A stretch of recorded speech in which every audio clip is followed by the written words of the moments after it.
That shit is dope, right? Yeah, yo, I'm out here, man. I'm out here by the stadium. It's just a trip, you know. As much as I love baseball, as much as I love the Baltimore Orioles, you think I would have came and hung out here, you know. As much as I used to love beer, hanging out, shit at bars and pubs and everything. You'd think I would have came out here and hung out a lot of times, man. Um, but that's the thing, you know. And that's all what's important. That's what's so important about my book while I wrote it. Let's see if I get someplace with this glare ain't so bad. Yeah. No. We miss out on a lot of stuff, man. You know, we grow up, we come into this world, man. They tell us how to think, how to act, how we supposed to dress, who we supposed to hang with, and we get caught up in these vices. And you get in trouble, you make mistakes, you mess up, you fall in. The only thing anybody has to say is your own fault. You're supposed to know better. You know, people love pointing out where you went wrong.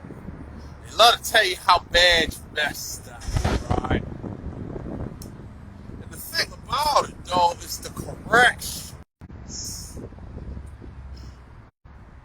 We got corrections. We got all these programs, state, local government, federal government funded programs and everything. The federal government gives money to mental health organizations, institutions, hospitals, schools, the prison system to try to help us, talking about that they trying to help the population. But what happens is it becomes a, oh man, Sorry about my that. fault. I thought you was closed up. No, you're good. I know you were right there. My bad. But yeah, so you know they give this money out, and it becomes a clusterfuck. It becomes a free for all, you know. And nobody's really trying to heal you. Nobody really wants you to recover. You see what I'm saying? Because recovery is the business. And as a person who's dealing with these things, addiction, dereliction, in and out of jail, destitution, in the welfare system, even all of these different kinds of things, you're a commodity. So, in order, if you were to recover, if you were to heal from these things, then you're not a repeat customer. You see what I'm saying? And so from that, you know what I'm saying? Because we got an economy, it's because we have a society that influences the economy, they come up with all of these backwards ideologies and these ideas that do not work for us, but they work for others. They work for everybody else. Case in point, man, I've been watching, you know, a lot of y'all probably know, you know, I don't do the music. I don't really do the music anymore, but I watch it. I see what's going on. And if I'm gonna tell you something, man, just for an exercise, take some of your favorite rap videos and turn the sound off and just watch it. Look at the imagery. It paints a totally different story. It paints a totally different picture. And we talk about it all the time about the derogatory music and the language and the image and the kids and all these negative things that it does, right? But we don't really pay attention to how deep it is. See, it's these messages, these ideas. You know, everybody wants the same thing. We all want life, liberty, the pursuit of happiness. We all want food, clothing, shelter. We all want 12 truths. We all want the things that help us suffice and make us happy and fulfill us, right? But the ideas that's put out there, that's presented to the public, that's presented to the youth, that's presented to the average people, is designed to steer you away from what you actually want. It's designed to get you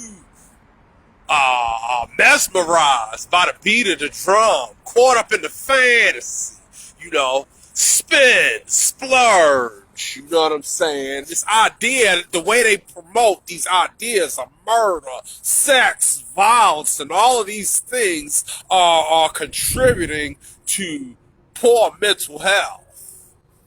There's a lot of things. See, a lot of times we look at people at the top and you think, oh, well, they ain't shit, right? They cruddy. They crooks at the top and all of these different things. But see, it's a difference when the wealthy break the law and from when the average person breaks the law. And I'm going to tell you what the difference is that when they break the law, when they do things that are unfair and take advantage of people, they're doing it from a position of power. See, they take care of themselves. They take care of themselves mentally as well as physically. So when they do it, they're doing it from a position of power. These are calculated steps and plans to see the difference between overthinking and a difference between an overthinker and a man with a well thought out plan is results. There really ain't no such thing as overthinking. It's just how well do you think.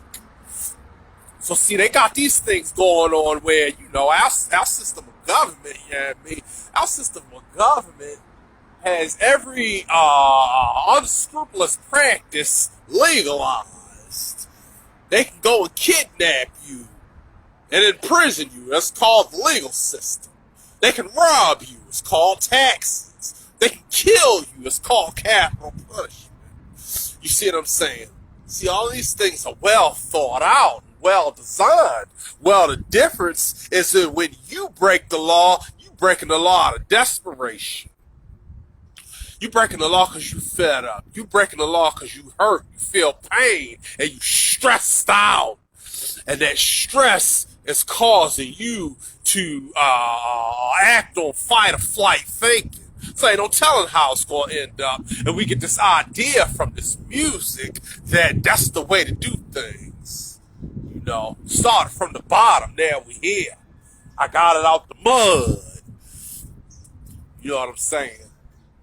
And these kinds of principles and ideas, and every now and then, somebody lucks up and they makes it, right? They make it happen for themselves.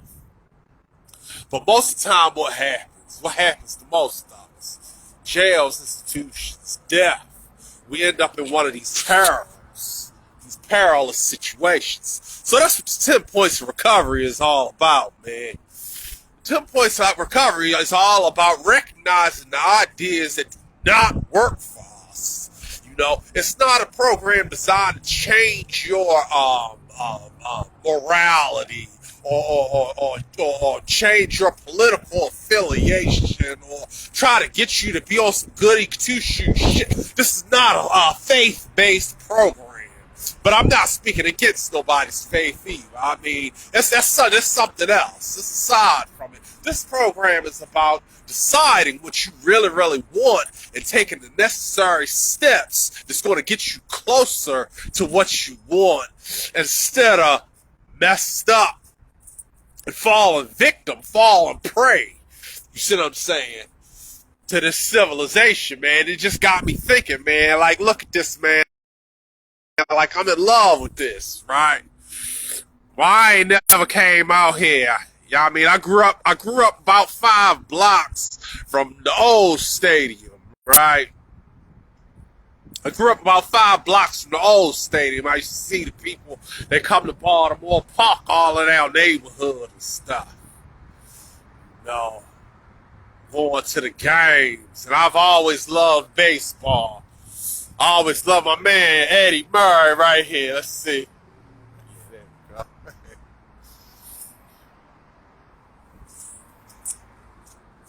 we go.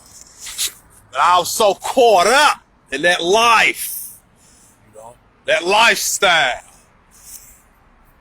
There's so much that you miss like that. You know, I had a bar. I used to go to Greenville,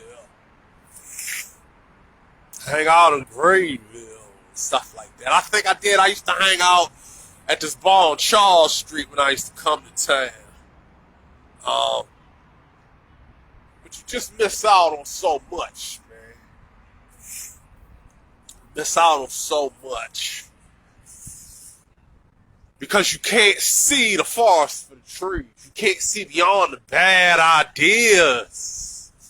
You know, so that's what 10 Points of Recovery about. It's amazing, man. It's just an amazing journey. You know. So, yeah. I'm thinking about going over east. Think about going over east for a little while and shit. I was supposed to check out my homie. Go check out the homie who's going to interview me. I don't know when that's going to happen, though. And,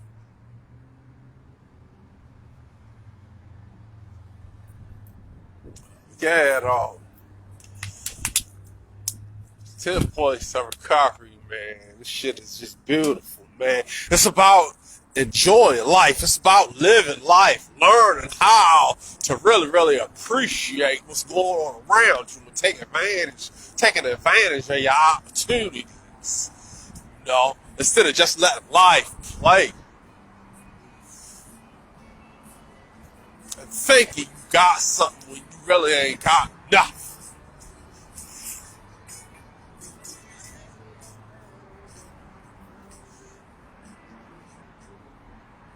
You know what I mean?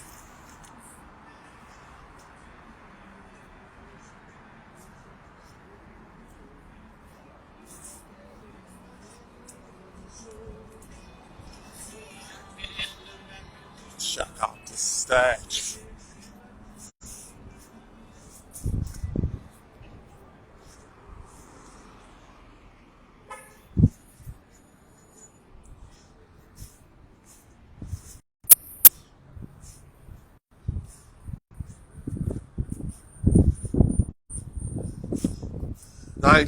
'83.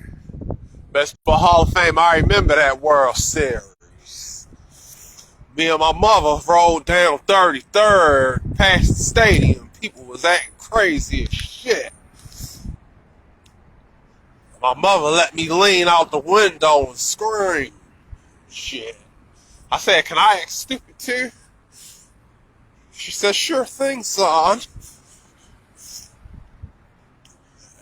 Brooks Robinson.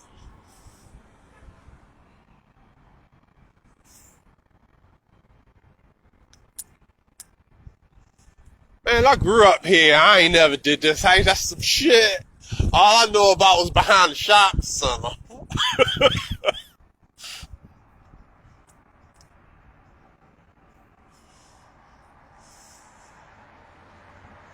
That ain't no Brooks.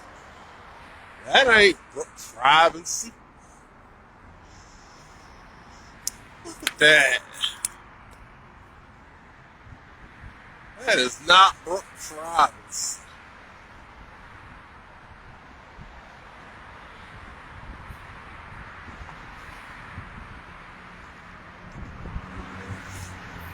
I don't know who the fuck that is. But it ain't Brooks Robinson.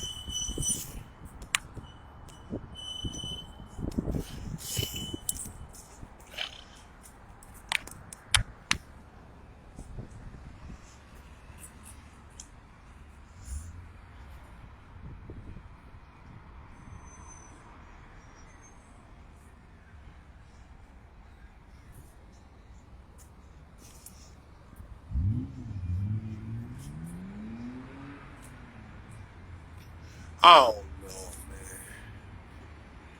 That ain't no fucking Brooks Robinson, dog. So, yeah, that's what's up. I'm in town. Yeah, I think I'm gonna go over east.